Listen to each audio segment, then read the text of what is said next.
Hello, everybody. Welcome. Thanks for joining me today on our summit. I am Diana Yoakley, your co-host and founder of Delight in Parenting. And I have here with me Lauren O'Carroll as our next guest speaker. Welcome, Lauren. So glad to have you here today.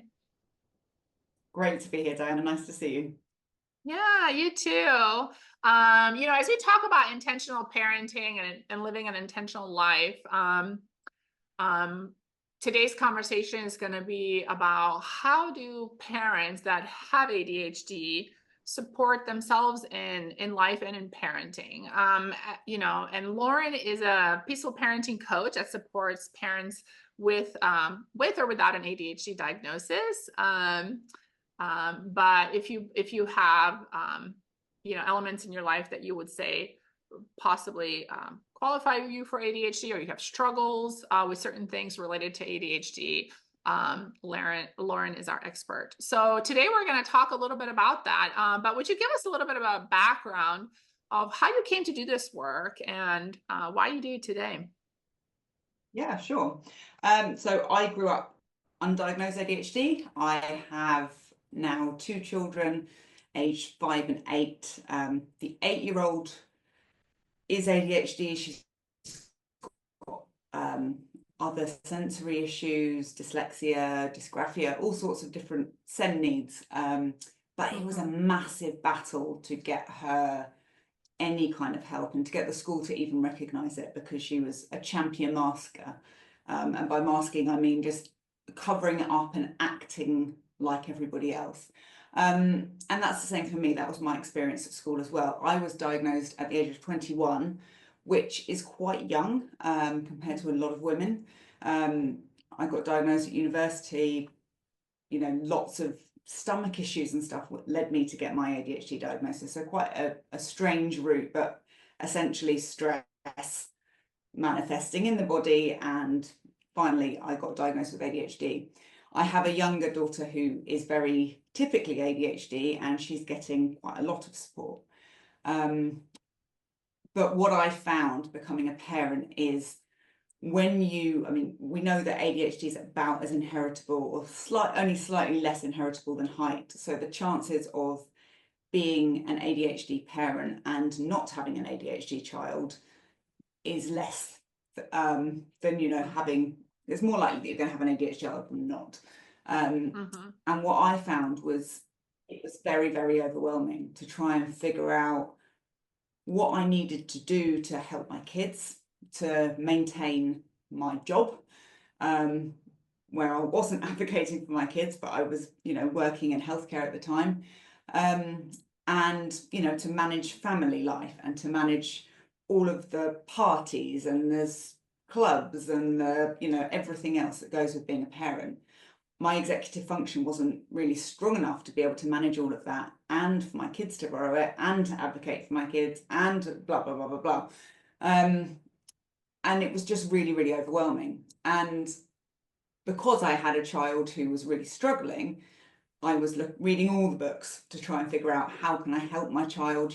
Why is she different? Why does she find things so much harder? And although I suspected ADHD, I was kind of going, well, what do I need to do? What help does she need? And especially when she was very young, there aren't books for ADHD kids. And then when I found the books for ADHD kids, they were written for parents who weren't necessarily ADHD themselves. So there was all these really complex strategies and routines and whatever that you have to implement, which if you struggle to be organized, if you struggle to, have good time management, if you struggle with emotional regulation, if you struggle with all of the big list of executive functions that can be affected by ADHD, then putting in place these really complex routines and really complex structures when everything else in your life is chaos anyway, it's just not going to happen. Yeah. So I set about trying to figure out how to do this, and I came across peaceful parenting. I tried to do peaceful parenting myself. I was brilliant at everything except for the peaceful bit. peaceful wasn't very easy for me. I'm quite explosive, and emotional control is one of the things I score lowest of in terms of the executive functions. So I, I ended up training as a parent coach with Dr. Laura, and through that, through lots of work, through therapy, through a whole load of reading and research and mindfulness practice and studying mindfulness with the Mindful Institute, etc., I figured out a way to be peaceful. Not all the time, but quite a lot. And so that was my journey, and I want to share that with parents, because I think if you've got ADHD, you are gonna find parenting quite hard. You can also be a brilliant parent because you might have access to understanding your kids in a different way, understanding the experience. You might have sort of more empathy, more of a kind of holistic sense of what's going on for your child. So there's loads of really, really good positives, but you also need a lot of help with other elements. So that's kind of what I've set out to do. And I've got, a membership where I help people with that. I do coaching, and I'm also writing a book for ADHD parents. Yeah, that's so exciting because I think you're right. Like you're really focusing on filling kind of a hole in the framework.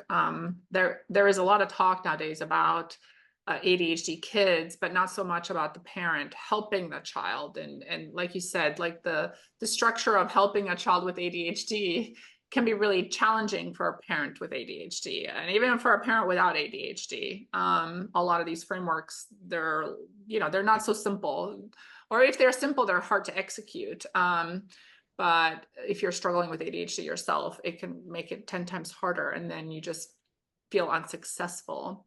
So I wanted to kind of kick off with like, what does intentional parenting mean to you, and as an ADHD parent, and what would you want like parents that are listening that are parents that maybe think they have ADHD because their child has it, because there's such a genetic component, um, or even if they're not ADHD parents, if they have an ADHD child, any kind of like mindset you would want to help them focus on in terms of being more intentional about how they're showing up. So I think the big one for me is being aware of the nervous system and how that plays into everything in an ADHD family. So, we're all affected, regardless of whether we're ADHD or not, by fight or flight response. We're all affected by our nervous systems every day. But if you're in an ADHD family, it's likely that some members, particularly the neurodiverse members of your family, are going to have nervous systems in a kind of hypervigilant state, which means that, when our sort of threat detection gets triggered, it gets triggered really, really strongly, and it also gets triggered a lot.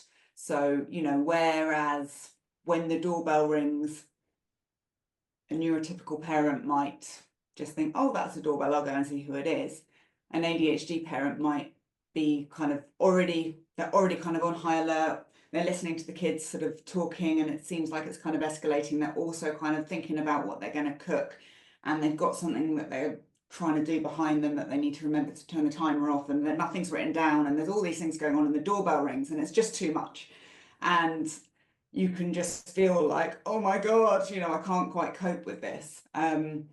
And that's just a tiny example of something that wouldn't necessarily trigger anybody else. Or if you're focusing on something, maybe your child's trying to do their homework and you're focusing on trying to keep them in that state of doing their homework, and you're trying to sort of get sort of tuned into what they're doing, and you're really trying to keep them on track. You're hyper focusing on keeping them on track because they've got ADHD and they keep going off track. And then the little sister says something, and you can kind of almost jump down their neck because you're just like, don't don't distract the hyper focus. We're trying really hard here. Yeah. And you can shout and be explosive just because that feels like enough of a threat, even though they might be just going, can I have a cuddle, mummy, or something sweet like that. It can feel like a threat in the moment, not to do with what they've done, but just to do with your own state. So I think being mindful of where your nervous system state is and having tools and strategies to check in with that really regularly, and to kind of have ways that you can bring yourself back to calm quickly is Mm-hmm. really, really helpful. Mm-hmm. So, you know, with a lot of my clients, I talk to them about, you know, when you're going to go and pick up your kids from school, we talk a lot about restraint collapse. Kids with ADHD are going to probably have, you know, been holding in a lot during their day. They may be really explosive and challenging at school as well, but they're probably still holding in a lot. Kids with ADHD hear like 20,000 more negative comments by the age of 12. So, you know, it's a lot that they're holding. So, you know, they're coming in to pick up their child from school. If they've come from a day where they're sort of run ragged, trying to do a million things, maybe they've been at work, maybe they've been trying to just sort stuff out at home, and they come to school and they're running late because they've got ADHD as well, and then they sort of get to the gate and they just go, go, go, go, go, and then they have to deal with the meltdowns. It's not going to go well. If you can schedule in, you know, if you can put in some time, and I'd say like 20 minutes, because we're gonna only manage 5 and we're going to be Mm-hmm. late probably, unless you really don't Yeah. struggle with being late. Give yourself 20 minutes. Try and Yeah. get to school 20 minutes before, so that you can sit and do a 5-minute guided meditation on your phone in the car, or walking to school with your headphones in, or even just closing your eyes and focusing on taking some really slow exhales to bring your parasympathetic nervous system back online, and just experience that feeling of calm. Mm-hmm. There's so Mm-hmm. many parents who I work with who don't know what calm feels like and have never felt Yeah. it, because Oh, I love that you're it's a highlighting that. hard thing to. It is. Mm. And I mean, if I've you're, literally just come back. Mhm. Go ahead. I was just going to say, I've just come back from a diving holiday, which was incredible. But for me, diving is like a really good way of being mindful, because you're really focusing on your breath, and that's kind of giving you your buoyancy. And you're Mm, just looking around and experiencing the amazing underwater world. So it's kind of enforced mindfulness. It's a really easy way yeah, to be yeah, mindful. And yeah. that was the first time I ever experienced being calm when I first dived. I was like, wow, this is what it feels like. And I was a bit scared because I'd never dived before. And Yeah, yeah, but yeah. even with that kind of level of anxiety, it was still like, whoa, like this is what calm feels like. I've never experienced that, and I was in my late 20s. Mm-hmm, mm-hmm. Wow. Yeah, that's so powerful because often if we're not diagnosed before we're parents and now we're become parents, it's like the added stress of parenting just adds like more sympathetic nervous system stress into your blood and you don't even know like you can't tell like is it because I'm ADHD? Is it just because parenting? But it completely can overwhelm you.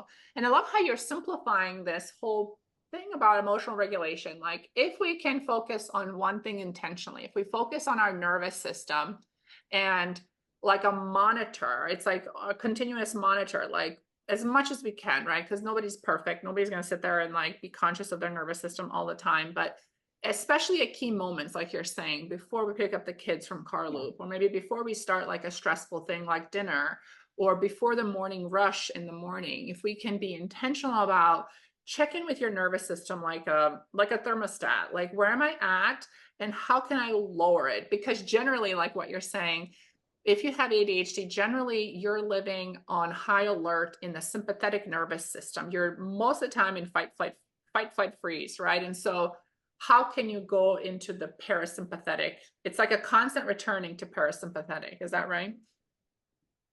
absolutely. And that's, you know, because, you know, we're talking about ADHD kids as well. Yeah, If we're modeling that for our kids, yeah. that's what they're going to learn how to do. And it's such an important skill. And I didn't learn this until I was in my late 30s. Um, but, you know, if we can teach our kids to take a minute, isn't that amazing? If we can say when they're kicking off and we're getting stressed, I hear you, I need to take a minute. And they see you go and sit down somewhere or close your eyes or just sit on the floor or find your phone and put on a guided meditation, then they're learning that's a great tool and that's something that they can use. And my 8-year-old now says to me very often, because I mean, I sometimes describe myself as the least peaceful parent, the least peaceful parent coach you'll ever meet, because I'm not very peaceful. I try really hard, but it doesn't come naturally to me. But my daughters will now say to me, if I'm starting to get cross or if I'm starting to get stressed, things start to rise. Do you need to do a meditation, mummy? And for me to hear that from her is like, oh, yes, I do. Thank you. And she sees how powerful it is. And she doesn't really like to go and do meditations herself unless it's bedtime. But she's seeing how powerful it is. So there's no way that she's not going to pick that up when she needs Yeah. it. And she will, or she does need it, but she's not ready for it probably. And the other thing I love that you said was having this kind of like this gauge and like gauging where your nervous system is.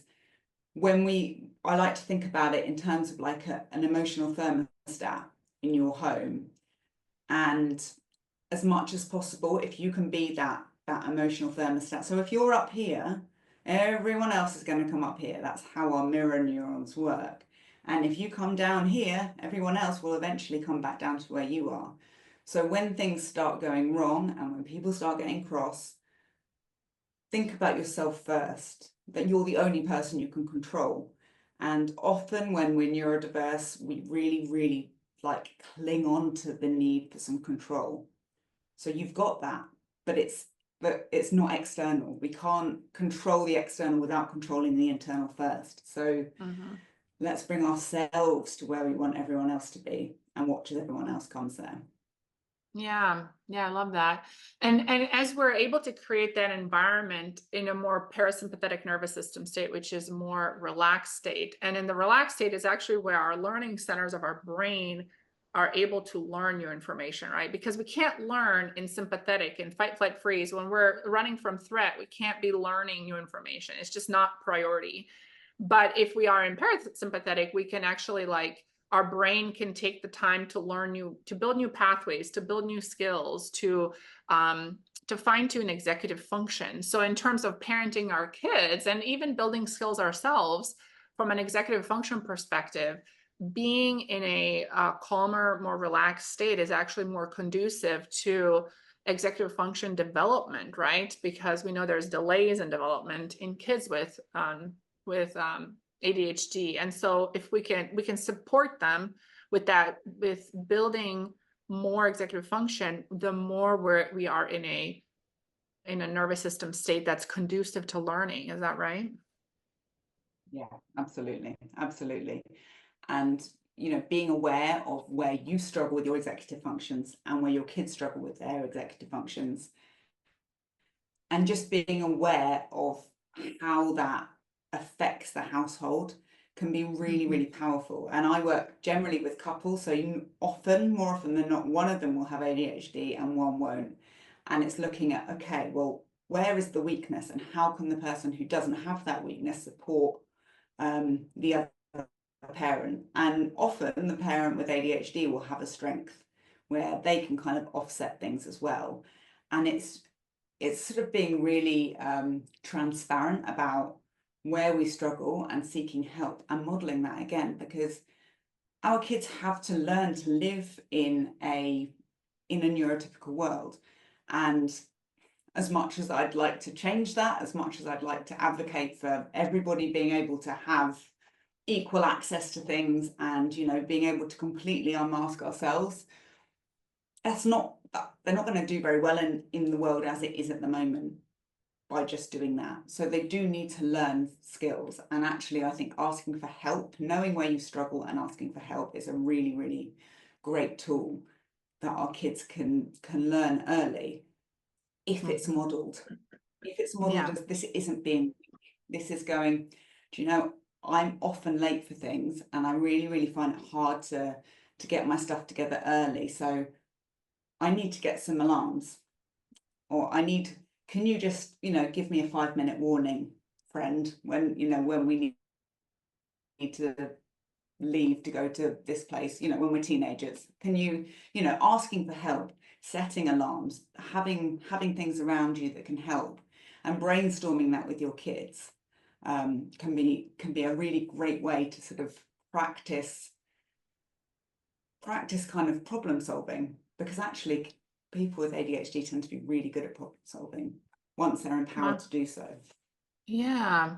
No, I love that you're touching on this, because as you were talking, I was thinking like, yeah, so much of the time, if you're a neurodiverse in a neurotypical world, there's these expectations. And if you don't meet the expectations, you can feel a sense of shame. Like and people might be judging you negatively, which is what shame is. Like, it's like our own interpretation of somebody else's negative uh you know view about us. But sometimes that is true. Like, they'll be like, you have an F on this assignment in school because you didn't focus enough, and now whatever. Like, so there is possibly a real negative evaluation which feels shameful, or somebody says something like, oh, you just don't have your head screwed on, whatever. Or it's like, over time, if you develop this inner dialogue from external evaluation, you become you shame yourself, right? Like, you're kind of like, I'm an idiot, like, I can't remember anything, what is wrong with me, I should have never had kids, right? um but there's a different way. Like, how do we kind of step out of that shame and move into, like you said, the problem? Because it's like, yes, I struggle with this, and an alarm would actually help me solve this problem. There's no shame or blame about it. It's just a skill that I don't have fine-tuned yet. And maybe it won't ever be as good as somebody else's, but it can, maybe something I can, with growth mindset, I can improve upon. But it doesn't say anything about me and how lovable I am as a person, and my value as a person. It has nothing to do Yeah. with the fact that I'm early or late to something. So how can parents shift out of that shame into more of that problem solving state, and role model that for their kids as well? So firstly, I want to just say that I have yet to meet a parent with ADHD who doesn't have a whole load of shame that they need to heal, particularly late diagnosed parents with ADHD, and particularly women have kind of complex trauma as a result of growing up ADHD, because there's so many little things that get said and that get picked up and that get internalized and become shame. And it's like, it's not a major trauma with a capital T. It's kind of the sort of paper cuts, like death by paper Yeah. cuts. So I'm just Yeah. gonna keep plugging away at your self-esteem. So that's, I think that the number one thing you need to think about for your kids is, how do we build their self-esteem? And for parents, it's how can we find a way to help you have self-compassion, to help you to build your own self-esteem, so that you can start to accept that, although you've had an experience throughout most of your life where you may have been told that you're not living up to expectations, you've got so much to bring to the world, and those things aren't everything, and actually those things don't define you. One thing that I think is really key for parents to think about is what they're measuring themselves up against. So the first thing is that the way our children act, and particularly if you have neurodiverse children, or you have children who are explosive and have challenging behavior, I've never met a parent who has children like that who isn't trying their absolute hardest to make it right and to help their child. I've never met a parent who's purposely creating that. And I've met plenty of parents who might not be doing things in a way that I would suggest is optimal for child development, who've got kids who are doing really, really well and being really, really successful. Some kids just have, they're just born with personalities and temperaments that are more easygoing, that are more compliant, and they sail through life. Life is easy for them, and life's easy for their parents. And it's very easy for those parents to judge the parents who have kids who are challenging. But Mhm. often that's a temperament thing. And often those kids who are challenging end up being kids who, make huge, huge advances in the world. And, their stamp on the world is, really remarkable and wonderful. But sometimes the journey to get to that extraordinary adult is really tough. And it's Yeah. tough for the parents and it's tough for the kids. So your child doesn't mean, the way your child acts and the way your child is perceived externally doesn't say anything about the parent that you are, especially if you're doing something like peaceful parenting, which we're kind of thinking about, we're parenting, we're growing an adult. We're growing our own extraordinary humans. We're not sort of presenting a child who's ready made and perfect, because then we're going to have problems down the road. We're thinking the long term. And with ADHD, again, you have to think long term because executive function is delayed so much. So, they're not going to be able to meet the same expectations as their peers because their prefrontal cortex hasn't developed in the same way and at the same speed. So the first thing I would say is kind of don't judge yourself on how your children act. That doesn't mean you're a bad parent because your children have challenging behavior, but also don't try and keep up. Don't try and get your kids to keep up. Your kids are walking their own path and they will get there in their own time. And don't try and keep up with the other parents. You don't have to have your child in every club. You don't have to have an immaculate house to mean that you're a good parent. You don't have to cook complex, really healthy, from scratch meals every day. Make life work for you and your family.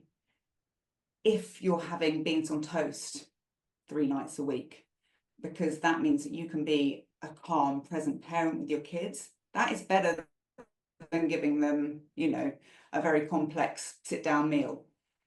And actually, the idea of a complex sit-down meal is probably not something that's going to work for a lot of ADHD families either.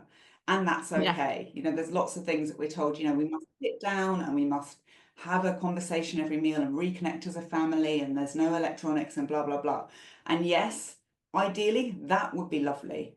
But if you've got a family where there's lots of neurodiversity, you've got a child with autism who needs to kind of shut out all sensory stimulus. You've got a child with ARFID who can't eat because, they need to be distracted from eating because eating is such a stressful thing. If you've got a child with ADHD who's needing to run around the table every 3 seconds, that family sit-down meal is not going to be relaxing, and it's probably not going to be achievable unless you're, threatening your children or bribing them to stay sitting down. And they're not going to feel connected from that. So pick your Yeah. battles. Yeah. Yeah. That kind of reminds me of kind of how we kicked off with like the intentional part of parenting with ADHD. What isn't like how I guess I'm thinking like the purpose. What is then the purpose? Like in parenting when you have ADHD, how would you help parents define their own purpose? Not to tell them like maybe what the purpose is, but like how can they help figure out like what is the purpose? And I know you identified like nervous system regulation being like the biggest place to start because a lot of things stem from that. Anything else you would add to that or kind of help them like reprioritize? Because there's always a million things to do, but not everything is important, even if it Yeah. feels urgent. And so, Yeah. how can parents help So I figure think, out like what is most important? I think self-esteem for your child is huge. I think actually the name of I love delight in parenting, because I think that's what it is. Your children need to feel you delighting in them, and you need to delight in your job as a parent. Otherwise, why are you doing it? It's all around the connection with your kid and enjoying spending time with them, and them genuinely feeling that enjoyment. It's delighting in those little moments, and if you can delight in them, that's what's going to give them that sense of self-esteem, not in what they've done, not in what they can achieve, but in them just being them in their own, neurodivergent or otherwise, their own way. Just love them and delight in them and be their biggest supporters and be your own biggest supporter as well. Yeah, I can feel, like you said, the expectations and the comparisons can be so heavy sometimes.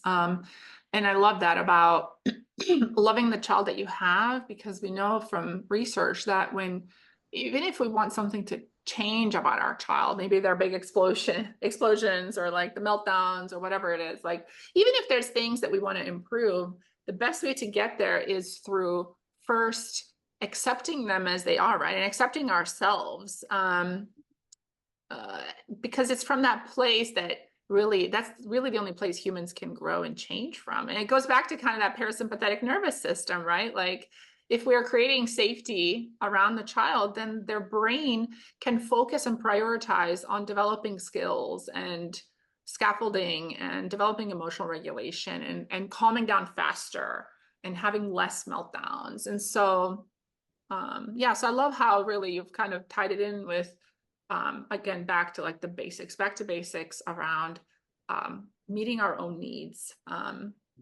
as parents to stay in that calmer nervous system state. And this in turn, of course, has huge benefits for our child, but also it feels good to us because whose life is it anyway, right? Like Absolutely. And that will be the other thing I would say is, what are you doing for you? You can't pour from an empty cup. So yeah. fill your cup. How do you fill your cup? That's going to be down to every individual. Exercise is really good if you have ADHD. That we kind of need that to focus and to move stuff through our body. Learning strategies to kind of deal with your anger. How are you going to move that through your body if you're somebody who gets angry, so that you're not sitting with it, you're not suppressing it, or you're not kind of shouting and then getting into this kind of shame cycle. And if you do shout, accept it, apologize, repair to your child, and move on. Don't dwell on it, because we all shout sometimes. Even the most peaceful of parents shout Mhm. sometimes. And it's not going to break your child. We don't need to be perfect all the time. And lots of people with ADHD do strive for that perfection, because they're often trying so much harder than everybody else to try and meet the neurotypical kind of expectation that is so much harder to meet. So there's a lot of effort already going in. Give yourself credit for that, and Mhm. do something every day that you love, do something that you find fun and that lights you up, so that you can then also enjoy being lit up by your child. Yeah, yeah, because that overflows into your relationship with your child. And yeah, it actually helps them develop better. If you're more, if you can delight in yourself, it helps your child develop better, actually, right? Yeah, yeah. Yeah. I love that. Such a great conversation. I know we could go into more details, but would you share a little bit about where parents can find out more resources from you and just other support they can get? Yeah. So I have a free Facebook group called My ADHD Parent Village, where I share sort of short educational videos.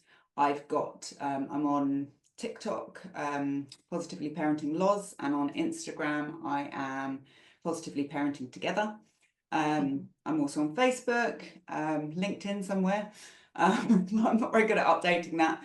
I've got a membership where I sort of support parents with group coaching, and there's kind of an education course which I tailor to what you need, and I give you units as you need them. They're kind of in bite-sized chunks so that they work with the Mhm. ADHD brain. So for £57 a month, you get access to all the educational materials, get a 90-minute one-to-one with me, and then you get weekly group coaching with the other members. Mhm. And I do one-to-one packages as well. And I'm just about to start writing a book for ADHD parents. So I'm looking to speak to any ADHD parents about kind of what they need and Yeah. books that they've read where they've kind of thought, this is excellent, but how do I implement it? My idea is to Yeah. try and provide some stuff that actually ADHD parents can use. Mm. So yeah, and I've got a morning routine template, which basically you can work with your child. So you print it out and you go through it together, and it's kind of step by step trying to problem solve all the different parts of the morning routine where you get stuck. So the Mhm. things that they find tricky, and you sort of work through different suggestions that I've got there, or ones that they can come up with to try and help the child to find a way to get through the routine on their own or as independently as possible. So that kind of helps build their executive function by planning, by being able to follow a routine, and hopefully makes your morning smoother. So that's available for free. That'll be my little gift to everybody who watches this.